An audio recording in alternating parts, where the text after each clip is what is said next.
Thank you all for being here. This is our third and final installment of the series on the Book of Job. Next week we're starting a 3-week series on Israel and Palestine with Canaan Sawyer, so hope to see you all there too. That's all my announcements. Keep it real brief so we can jump right in, but I will start with a little prayer. Sovereign Father, thank you for this example of a truly faithful relationship with you. Let those of us who are suffering or have suffered hear words of comfort and goodness. And help us remember that even when we do not understand what you are doing, you can do all things. All right, thanks. All right, so good morning, everybody. Let me just check in. Is there anybody here that was not here last week? Somebody who's brand new? So everybody's had some exposure to what I've been talking about. I don't need to review everything from the beginning. Okay, so as you know, this is our third and final session, and we're going to try to do several different things this morning. One is even though everybody's been here, just kind of do a brief reminder of the overall framework that I'm trying to set out for our thinking about the book of Job, and then just a kind of a little bit of a refresher of some of the things that we talked about last time. And then the bulk of what we'll be doing today is to talk about the second half of the book of Job.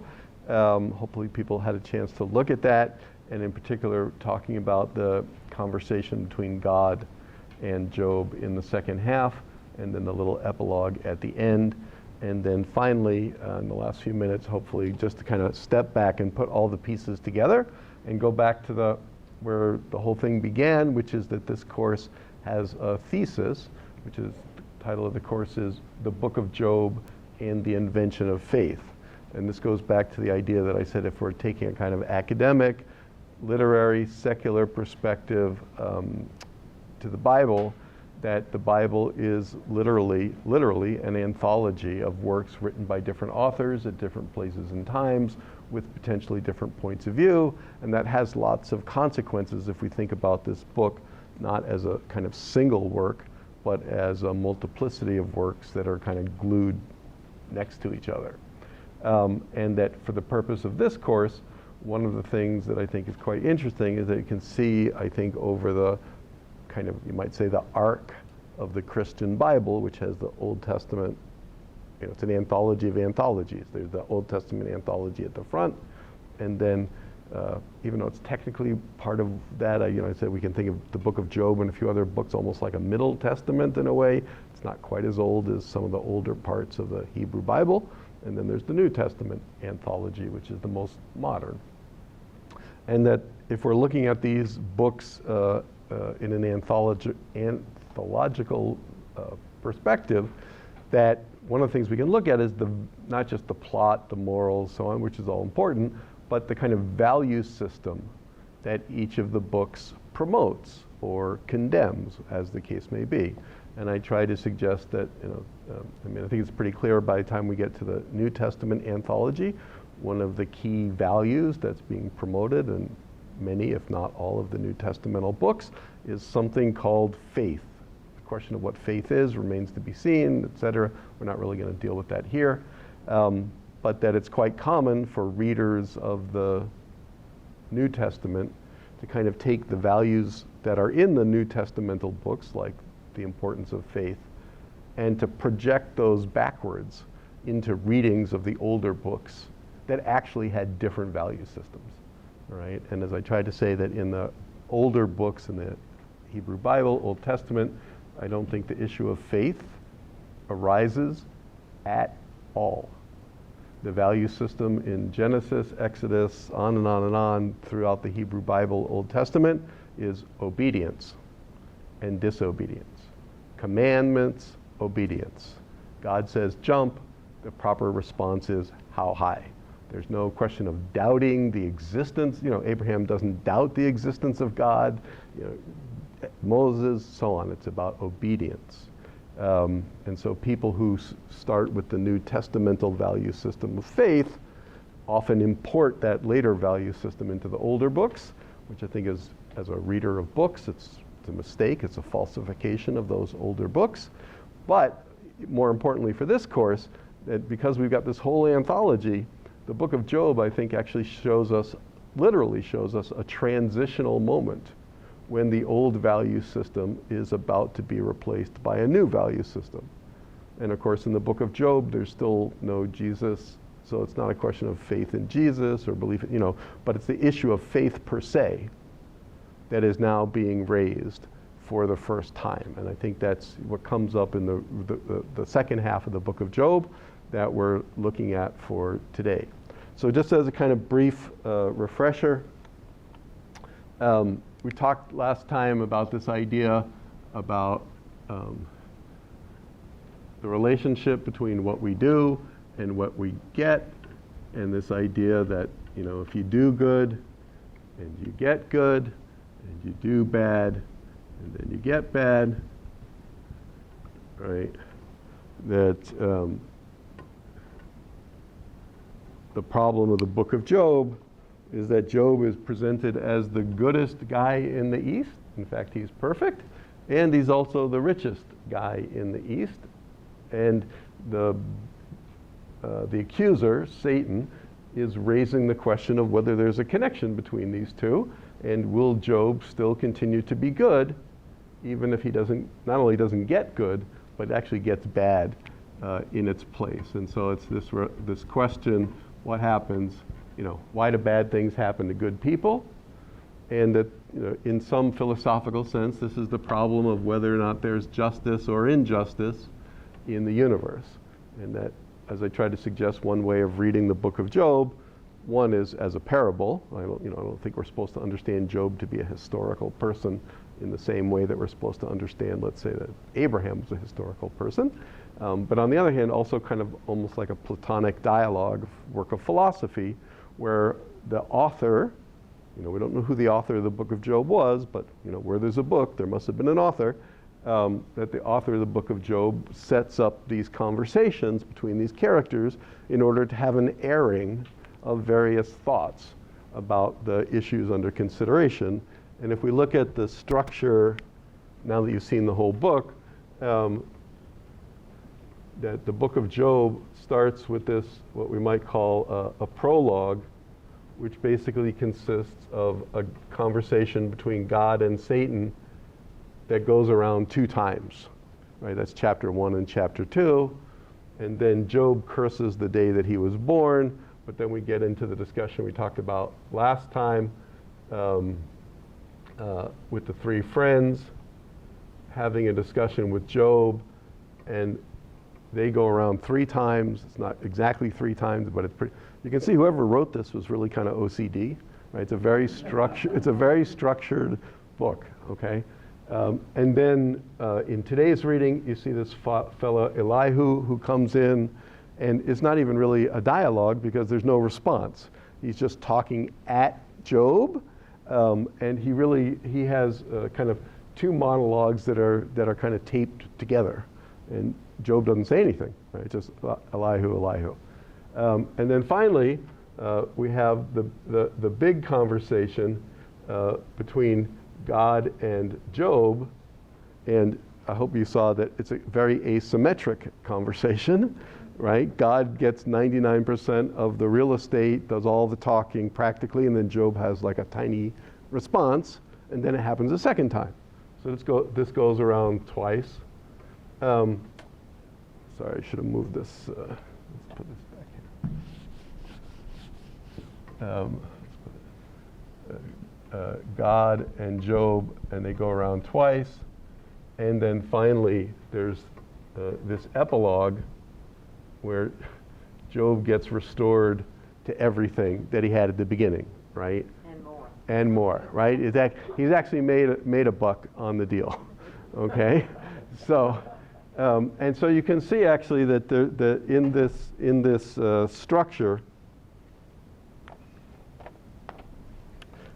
structure, the book really is.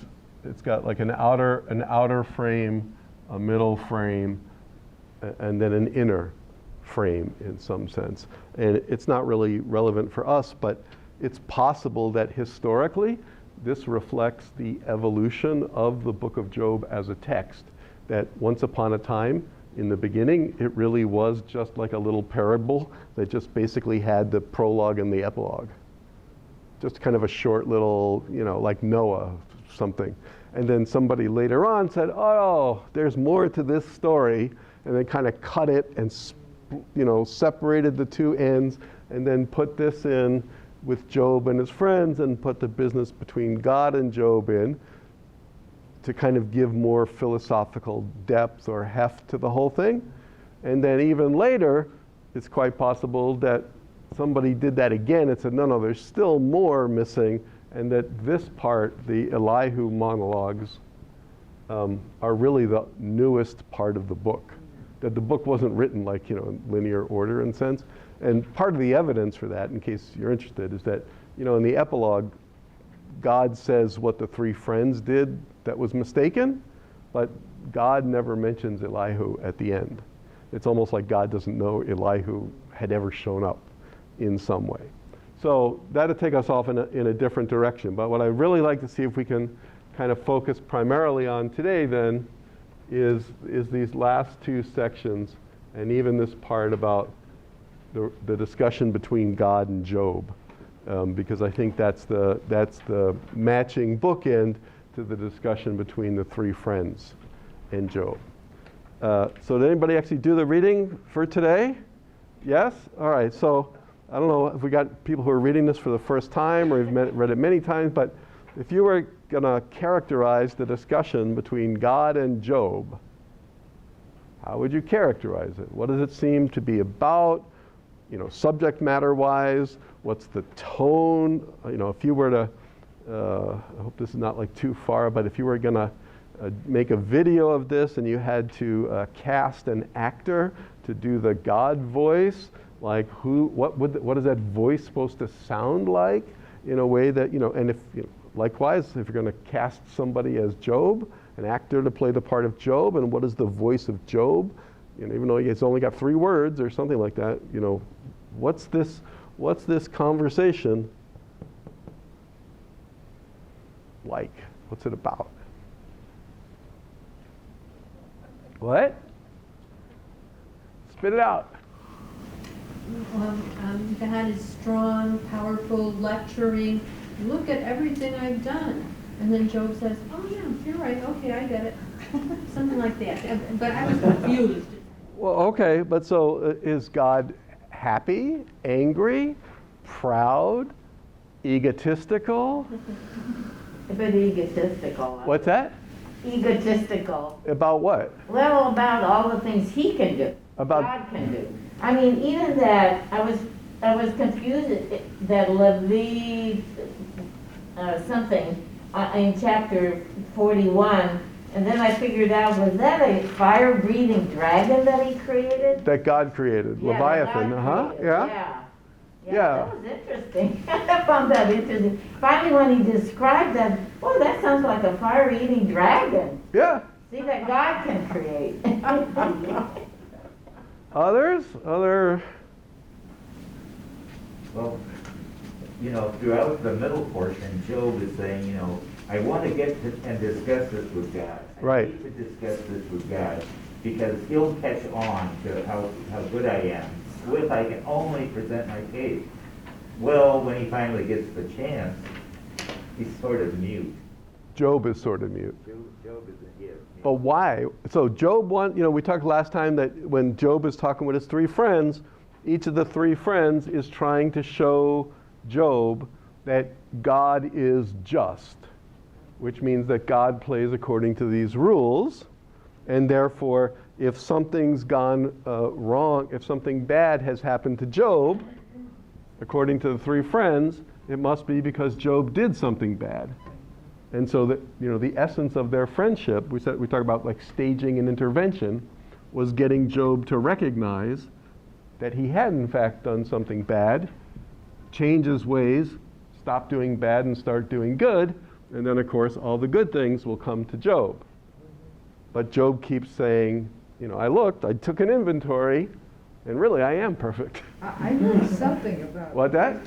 I noticed first, in Prologue. Yeah. One thing that stood out to me was, after it said, Job was so good and had done nothing wrong, and then he talked about his children. They drank and wined and had Yeah. which I think, in my opinion, is not particularly a great. Yeah, but the question is not so much your opinion, but in terms of the book, what are we supposed to understand?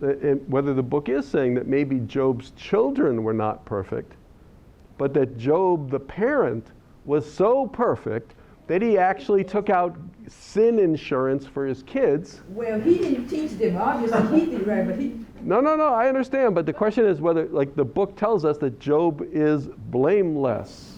Not blameless, because he didn't teach his children. No, but it does say that he's blameless. It doesn't say so, but I mean, that's my opinion. Yeah, okay, good.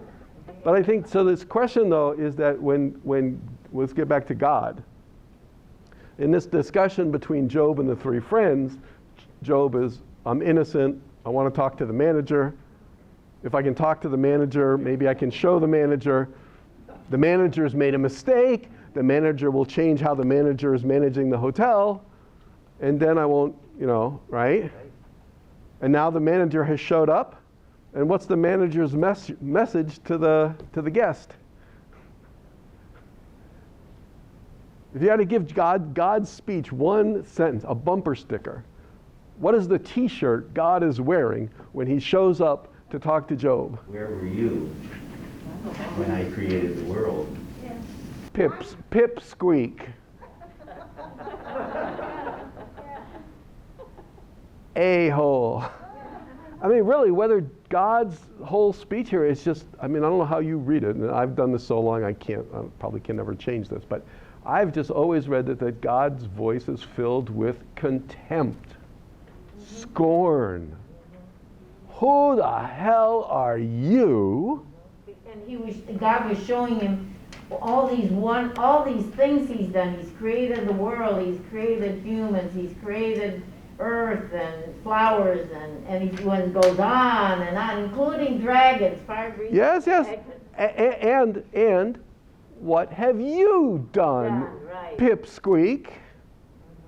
Sorry, did you have that? I'm not sure I quite see it as contempt. It's just like I am so much bigger with so much power and authority that I'm God and you are not. Bingo. Okay.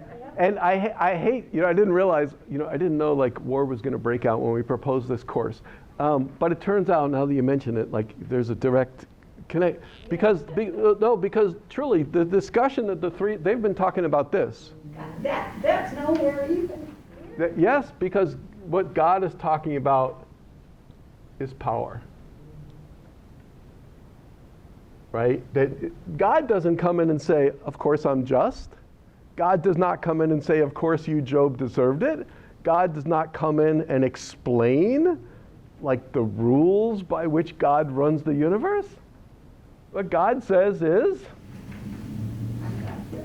yes, and obviously we can differ in this, but I think what tone of voice does God say this in?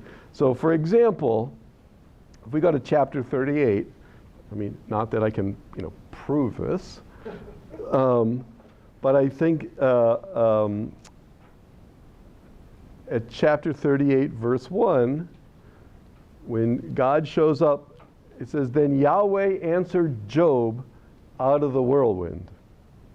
Who is this that darkens counsel by words without knowledge? Gird up your loins like a man.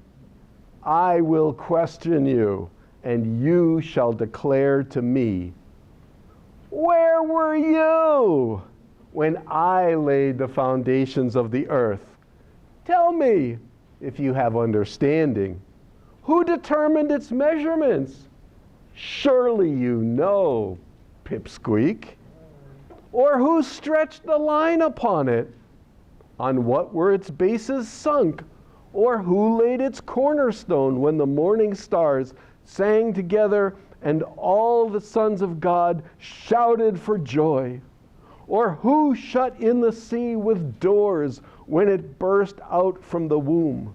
When I made the clouds its garment and thick darkness its swaddling band, and prescribed bounds for it, and set bars and doors, and said, Thus far shall you come and no farther, and here shall your proud waves be stopped.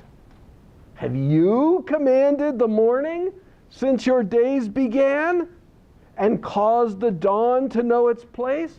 You know, and if I'm really holding back a little bit because I realize we're in a church setting, but when I do this in school, I'm much more vulgar about this. Because I think it really is that kind, that there's this, that God had, as far as I can read, and I don't have a dog in this fight, it's just literature. But I think that, as I understand this reading here, is that God has no regard for Job. That this started out as a discussion about justice and what's right, and it's turned into an arm wrestling contest between one guy who's got a huge arm and another guy who's got no arm at all. And God knows that. And the guy with no arm at all really has been pushing on the buzzer for me to come and talk to him? Really? You know, as it says in like Cool Hand Luke, this is a failure to communicate. Really, whether the idea that God's whole large monologue, I mean, well, it's a dialogue, but I mean, it's the whole large speak, is Job, you don't understand. I mean, really. And so we get to the end of God's first long speech at chapter 40, verse 1. And, you know, God wraps it up. And Yahweh said to Job, shall a fault finder contend with the Almighty? Anyone who argues with God must respond. And Job answered Yahweh, see, I am a pipsqueak. What shall I answer you? I lay my hand on my mouth. I have spoken once, and I will not answer. Twice, but will proceed no farther. And then God does it again, starts out again at verse 6. Yahweh answered Job out of the whirlwind, gird up your loins like a man. I will question you, and you declare to me. Will you even put me in the wrong? Will you condemn me that you may be justified? Have you an arm like God, and can you thunder with a voice like his? That's why I think you need an actor with, you know, James Earl Jones on steroids, or, you know, but really this is like, and deck yourself with majesty and dignity. Clothe yourself with, you know, blah, blah, blah. And then we get the Leviathan and the rest of this. And if we get to the end of this, at the end of chapter 41, you know, God is about all of the power that he has. And then at the beginning of chapter 42, Job has his second reply. Job answered Yahweh, I know that you can do all things, that no purpose of yours can be thwarted. Who is this that hides counsel without knowledge? Therefore, I have uttered what I did not understand, things too wonderful for me which I did not know. Hear, and I will speak. I will question you, and you declare to me. I had heard of you by the hearing of the ear, but now my eye sees you, and therefore I despise myself and repent in dust and ashes. And, you know, we could spend some time talking about Job's reply here, but I would say, you know, as I understand this, that Job has finally come to understand. I mean, we're talking about literature still, it's philosophy. This is the wrong question. I mean, this is the question that like people gravitate to, but it's not really the question. The question, the real issue is,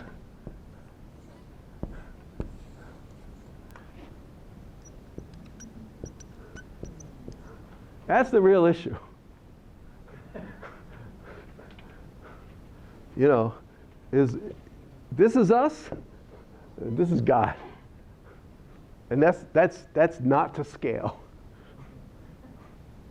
Right? And when Job finally recognizes this, literally his response is, shut my mouth. What am I going to say? Other than to recognize that God is enormous and Job is tiny. And now this justice thing just doesn't matter. Please.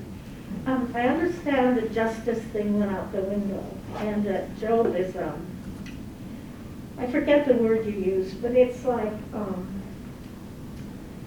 a new Value system? value system and time of think, and faith has come in. Well, we're not quite up to that.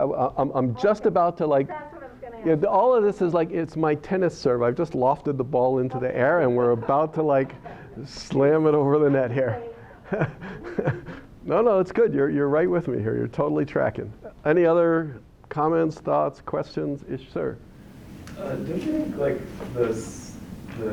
maybe the subtext of the power theme in God's reply is laced with also mystery? And is it possible that the fourth interlocutor that like attempted to save the intervention of Job was sort of alluding to that as a way to kind of like avoid this confrontation with the manager? That like just getting into the mystery, and why didn't you question the good stuff that you can't understand when things were going well? Right. And then God just puts a couple of exclamation marks. Well, let's do it, I think, in two pieces, if I understand it. So the first one is that in addition to power, you could say that there's another thing here, which is knowledge. Is that what you're... Sure. That God is saying that God has knowledge, not just the power to make things or do things, but God knows more. God is smarter than Job. That's part of it. Yes. So this big small thing doesn't have to be only about power, but you could say it's both the power of the arm, the brawn, and the power of the brain. I mean, that God is powerful on both of those things. And then the second thing, you're saying something that Elihu's conversation here is trying to show what now? Well, like when times were good, he didn't question the sort of nature, that the clouds in the sky and whatnot. You're right. And so he only, Job, is only sort of like questioning God when things turn sour. Yeah, when things are not working. Well, I'll tell you what, let's come back to Elihu in a few minutes, but I would just tell you my own sentiment for whatever it's worth, that I don't think Elihu's monologue is actually 100% consistent with God's monologue. Okay, so that there's another position that's being advanced in the book of Job as a whole, and it's different than the one that God is articulating out of the whirlwind. Okay, and that this one about that God is articulating out of the whirlwind is, I'm big arm, big brains, you small, no arm, no brains, and Job, literally, I'm being sincere now, to his credit, from the book's point of view, gets it. Damn, I'm small. Shut up. Like really, the question is, what is the proper response?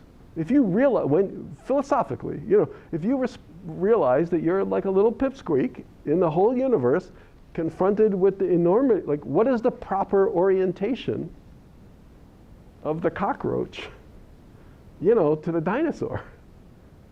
I think it's just, you know what? Don't look at me. I'm just gonna like scurry into this hole and like leave me alone. Please don't bother me. I mean, obviously you could have different ideas, but I mean, so that when Job says, I despise myself and repent in dust and ashes, that I think from the book's point of view, like that is a properly devout, philosophically sound orientation. Because really, boss, whatever you say, I mean, what else are you going to do? Whatever you say, whatever you do, whatever it is. And when we do it like this, I don't know how you feel about it, but usually when I've worked with this book and students in the past, if I say it like this, it doesn't seem right. You know, you feel like you're being bamboozled, hijacked, you know, but it's a pure power. It doesn't. But if we go back to chapter 1,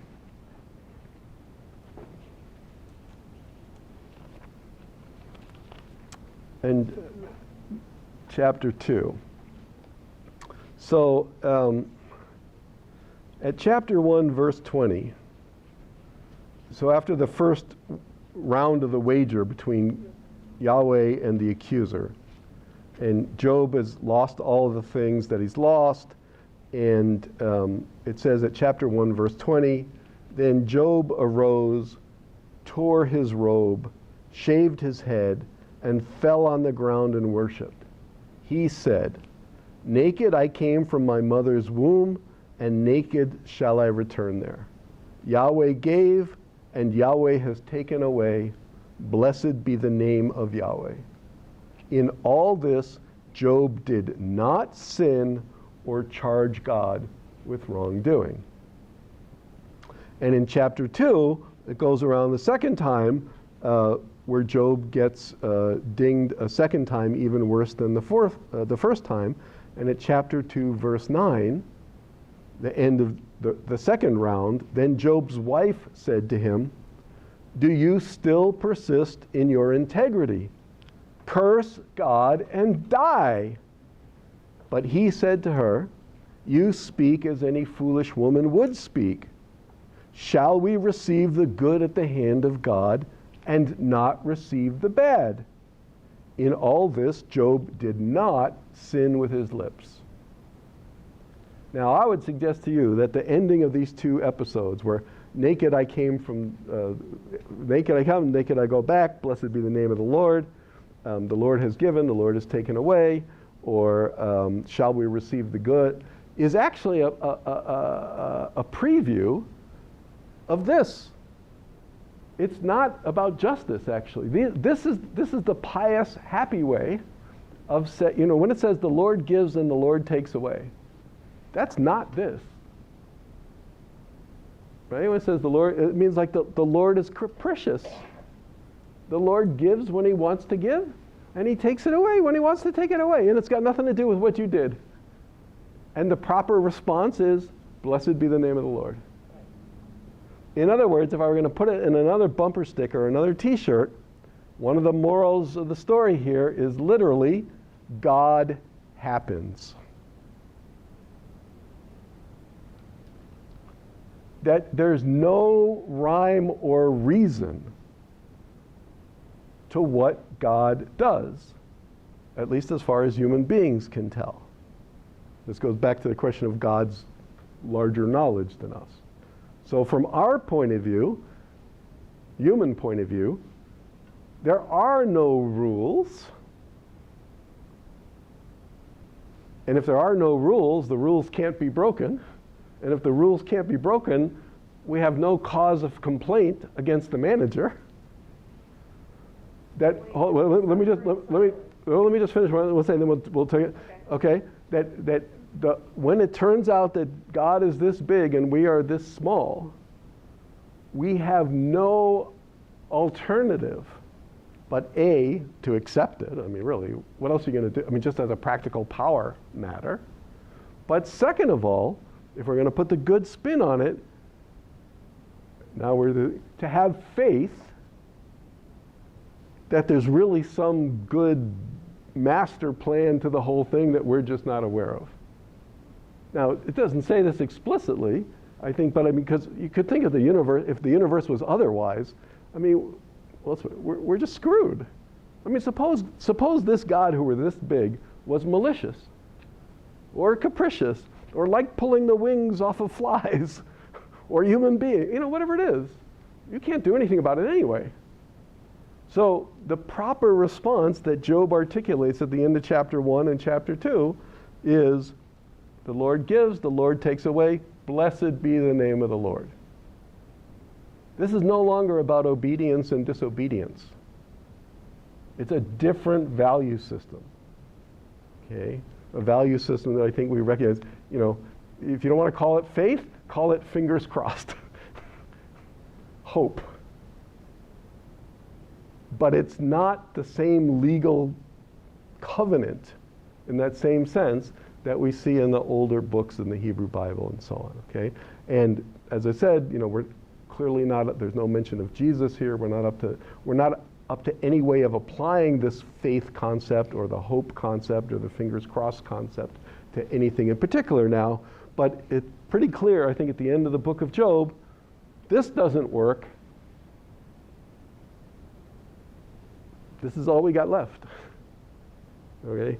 And this takes us to the final epilogue, which I think literarily is a cop-out. The book would have been more brutal and more honest if it would have just ended after Job says, shut my mouth, the end. Right, like Waiting for Godot or some kind of so just, right? But there's this like Disney ending where it's like the audience is not going to like this. We have to give Job a restitution and everything, so there can be kind of because it almost reverses the plot.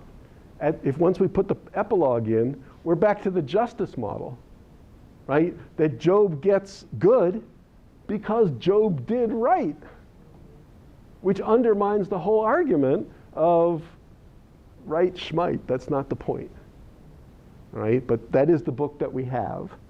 And so this is what we have to do for dealing with his literature, and we still haven't done the Elihu business. We go back and look at that. So please, ma'am.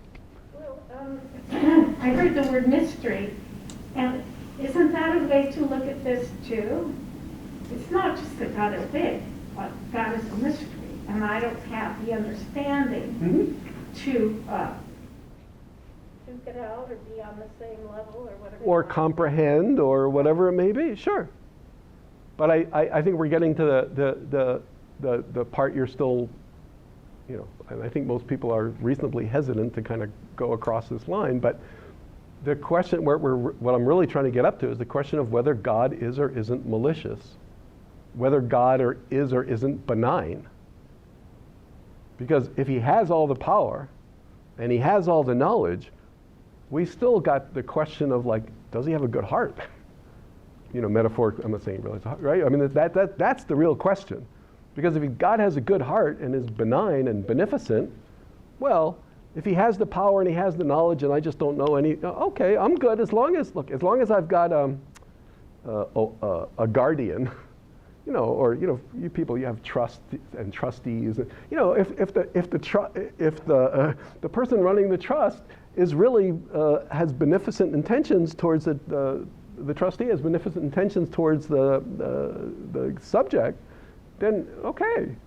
But if the trustee is malicious, if the trustee is stealing from the trust, if the trustee, and there's no third party to whom to appeal, right? I think that's the issue. So yes, we can say mystery, but if we're going to be brutal about it, and I'm all intellectual, because brutality is just a dirty way of saying clarity. If we're going to be intellectually clear about this, the question of and I don't know that even in God's 2 long speeches to Job, I don't know whether God has ever said that he was good, or whether God has ever said he was beneficent, or whether he ever said to Job, don't worry your pretty little head, I'm taking care of you. Any of those things. So I think this thing, the Lord gives and the Lord takes away, blessed be the name of the Lord, it still leaves something important unspoken, which is the question of malice or beneficence on the part of God. Sure. And just a quick side, I was astounded to just hear that the prologue and epilogue may be the oldest sections of this book. Yeah. Because now it makes me question some of the Gospels that have tacked on endings and whatnot. But because I thought they were tacked on literally, but is that well known from scholarship? Yeah, I mean, yes. I mean, there's hardly anything here that I'm the originator of the idea, other than maybe my unique presentation. But I think if you want to do this, it's a very simple thing. Just read chapter 1 and 2, and then read the epilogue. Obviously, the part about the 3 friends is not germane, but basically, Job gets dinged twice. the Lord gives, the Lord takes away, blessed be the, God happens. And all of this, Job did not sin with his lips. And by the way, if we want to get into a longer thing, notice that if God and Satan had been wagering about Mrs. Job, not Mr. Job, Satan would have won. Right? Because the wife, like any foolish woman, right, would have caved. But the man, he stood his ground, blameless as the narrator, who knows more than God, tells us, right, that Job is in fact, Mr. Job is blameless, stands his ground, and then gets rewarded at the end. Right? It's a kind of simple fairy tale at that level. So do Prologue and Epilogue kind of look like the typical writings of the time, whereas This is beyond what I know off the top of my head, but I would say if you're interested, so one of the there's dealing with the books of the Bible as literature adds complexity upon complexity upon complexity. I mean, it's almost, and I think this is almost literally true. If you're going to do a comprehensive study of the literature of the Bible, you probably involve every academic discipline on the planet, including astronomy. I mean, really every academic. All right. And so the question of the linguistics, I mean, I can't tell you. But I think what I'm trying to say is if we're doing this just even as a modern reader in English language translation, that if we're trying to get a handle on what the book of Job is as a piece of literature, that it really has structure. Even if it wasn't written by a single, maybe it was written by one author, doesn't really appear to be the case. Maybe it was written by 3 authors. Maybe it was written by a dozen. I mean, everybody is like, oh, you got soup on the stove? Here, let me put something in the pot. Like, it could be. I mean, I don't, right? So, but this is the book we have. And so as readers trying to make sense of it, and this is why I kind of leave the Elihu thing to the end, because I think it's a red herring in a way. It kind of gets a little bit in the way of some of the other parts, but we'll get it. Yes, please. Yeah, we did a study earlier on the book of Genesis, a bunch of us did, and we were looking at who is God in this. So what I'm hearing you say about this God, the God that is revealed in Job, is that God is a God that basically renders the human silent. I mean, in a way, you can't, the question that is out of bounds is the question of why. Why? Yeah. Well, so this is kind of. I don't know if I like this God very much. Yeah, no, well, right, and whether you like him or don't like him, I mean, if he's running the show, right, totally. I'm silent. So I think there's a famous quote by Wittgenstein on a different subject, but whereof one cannot speak, one must remain silent. And I think this is the message here. One cannot speak a human cannot speak intelligently about God. And I would say, if we're taking the book of Job as literature, though, the goal is not, the real remedy is not to be literally silent. The real remedy is to offer praise only, right? I mean, it's not actual silence, but the Lord gives, the Lord takes away. Blessed be the name of the Lord, right? Because it's like, well, now this is me, but like, what else are you going to do, okay? The other thing I would say, though, is I think, and now this really is my particular interpretation. I would also say, I think the book of Job, not only does it reflect this shift in value systems, it literally reflects the shift in the deity, because I think the God character in the prologue is a different God than the God who comes out of the whirlwind. And when we talked briefly in the first week, and again, I don't, depends on how each person reads it, but that that this whole setup in the beginning, this God is anthropomorphic.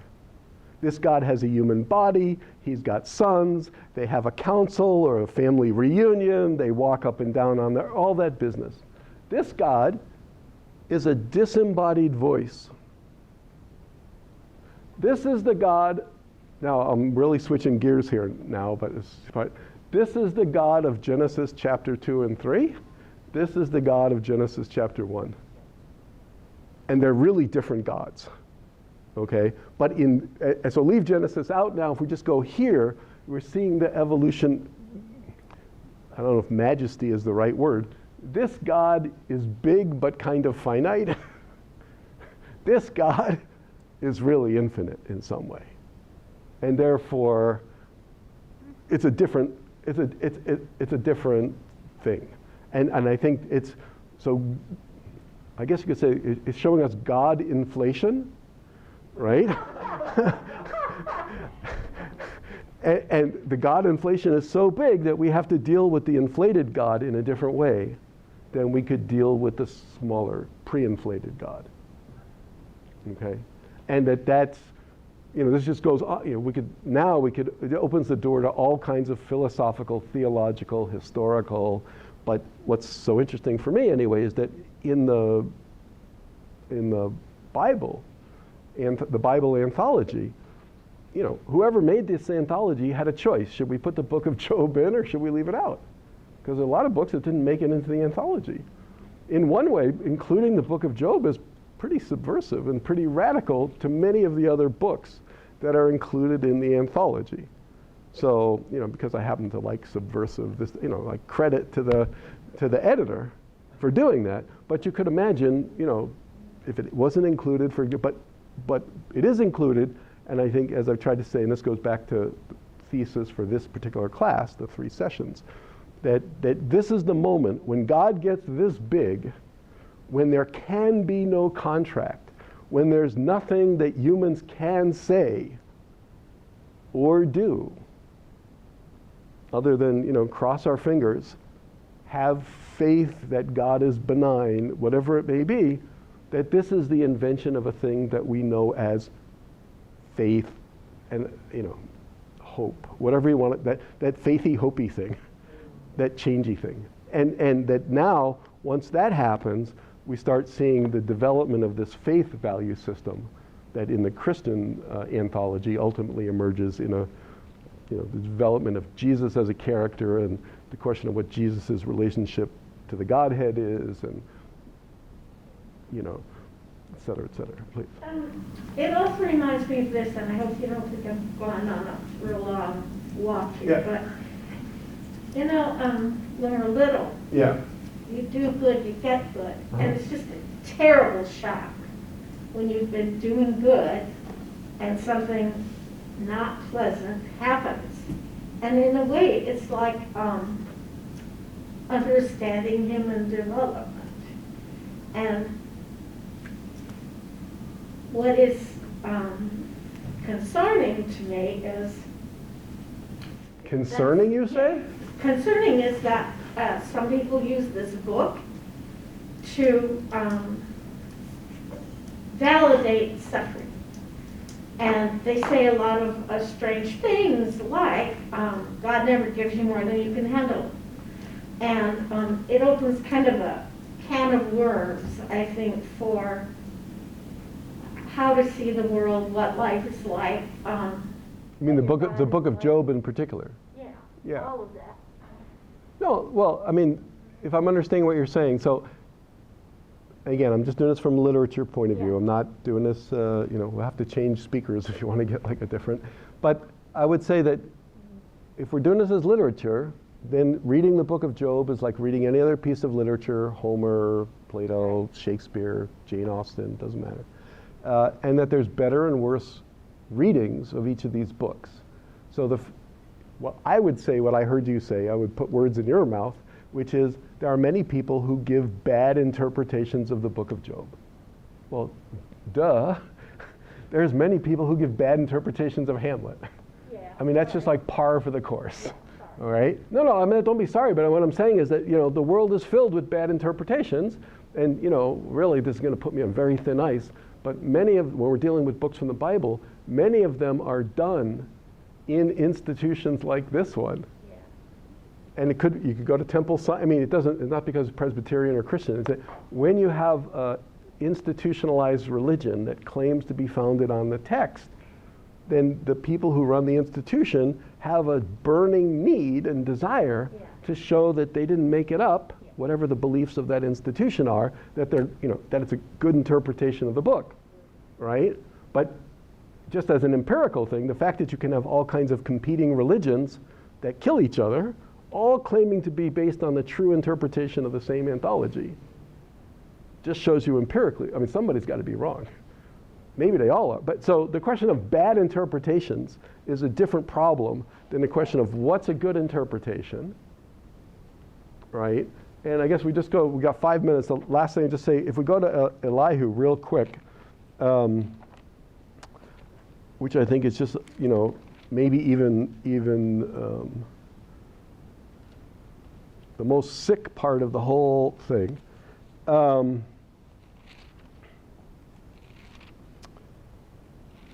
So at chapter 32,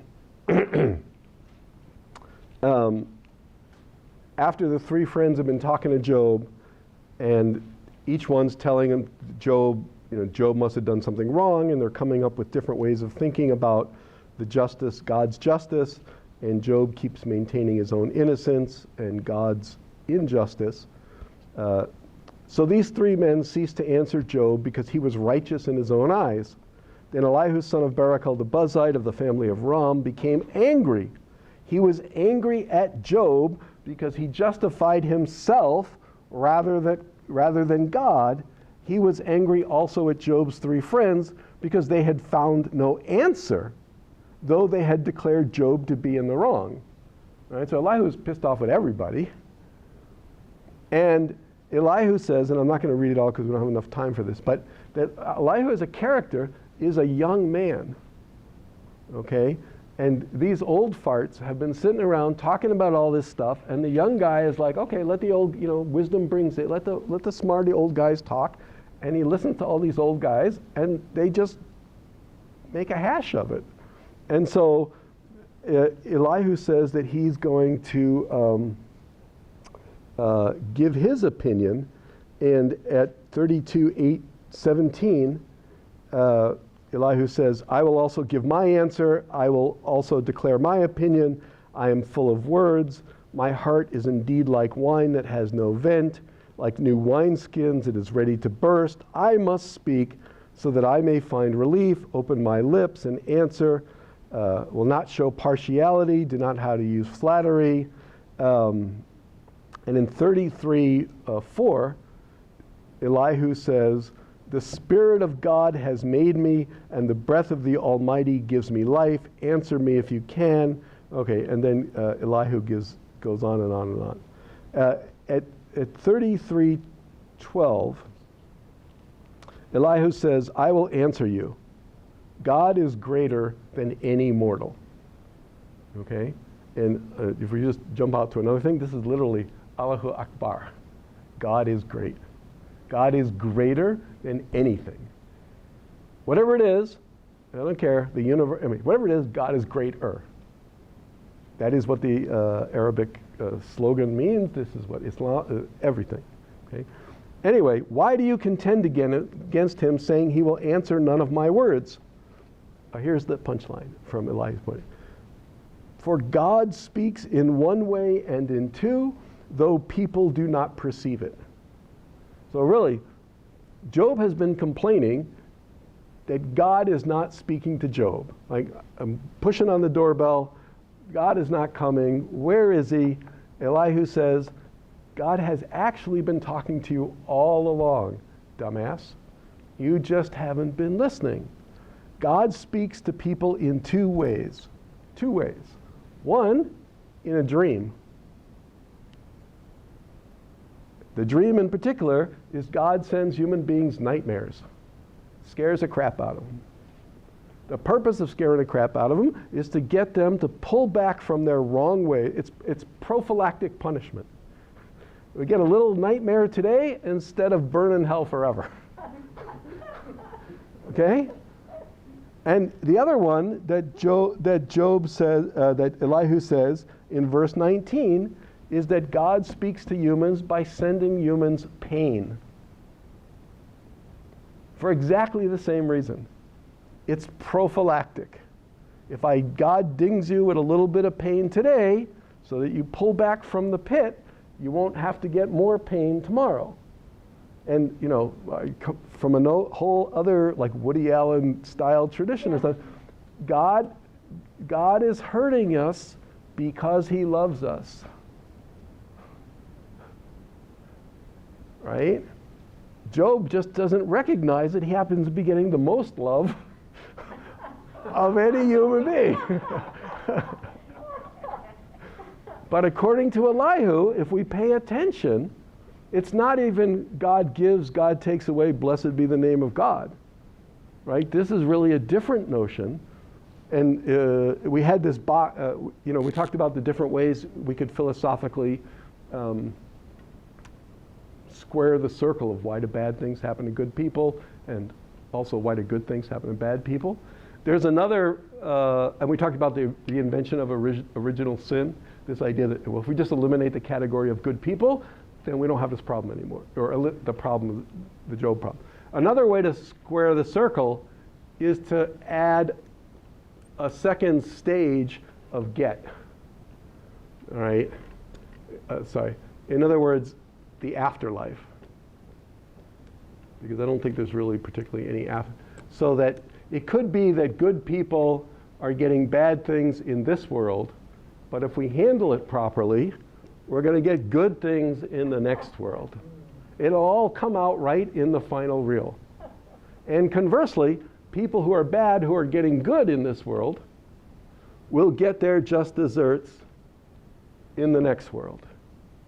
Okay? Now again, I'm not here to say, I don't know how the universe really does work, that's not my business, but I say if we're thinking about this book of Job as philosophy, that these are all different kinds of attempts to kind of deal with the issue of human beings want the world, apparently, we want the world to be just. And just to make the point that I said last time, when we're doing, then we're going to have to stop. If the universe is just, it puts human beings in control. If the world is just, we control what happens to us because we reap what we sow. If the world is existential, if God just happens, if there's no rhyme or reason, if there's no connection between what we do and what happens to us, we have zero control. And all we can do is just accept.